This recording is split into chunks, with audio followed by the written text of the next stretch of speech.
Word Module 6 Cost of Living Extra. So go ahead and open this. It has a title and then it has a list of different locations.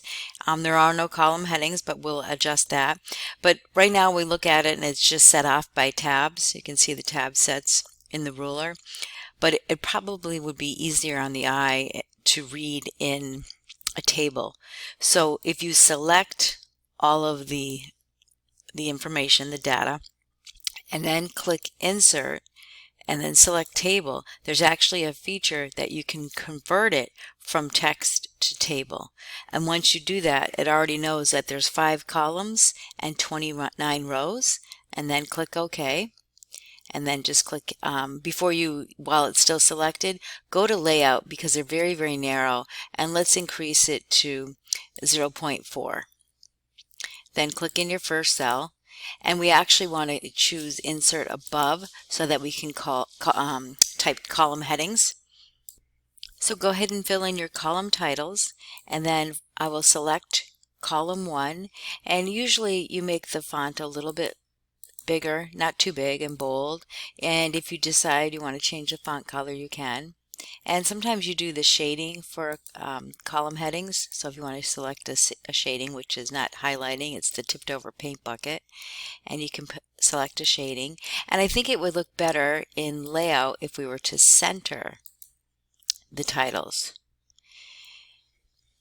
And then I probably would center the cost of living figures, and it just went on to another page, so I'm selecting those, and I would choose center, align center, and probably for the second line, the last one, the degree rate, I'll also center those.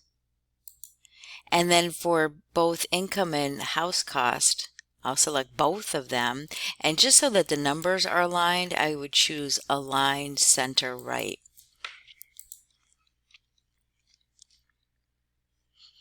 And if you want to, for the title, you can center the title, maybe make it a little bit larger if you want to change the font type, just so it stands out. And usually don't pick something that would go on to 2 lines. Keep it so it's 1 line.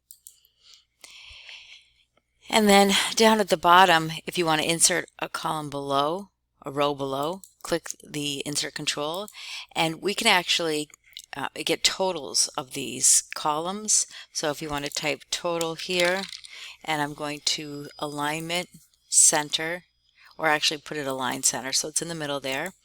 And then for totals, there's actually a formula feature, so go ahead and select formula, and it should say equal above, which is perfect, and OK. And then I'll click into the next one and do the same thing, formula. It should say above, but I want the $sign, so I'm going to click the down arrow and select the longest one, and that for formatting, and that'll give us the $sign.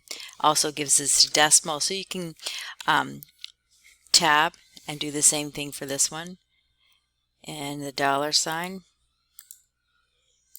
and OK.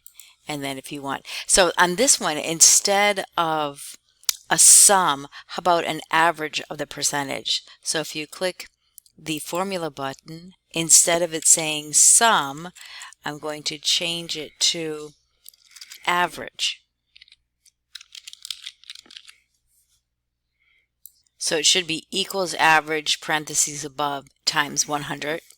And there's your number format, which is the percent, and OK. So it did an average of all the percentages. Perfect. So if you notice on page 2, there are no column headings. I think I'm going to align center because they're up at the top of the page. See Albuquerque, they're all at the top. I'm going to choose this one here, align center left. There we go. So anyway, you have the column headings on the first page, but it is not on the second. This is my favorite feature. Click anywhere in the column headings, and there's a button. All you have to do is click to repeat header row, and now it looks like nothing happened, but if you go down on the page 2, there it is. That's a save and submit. Thank you.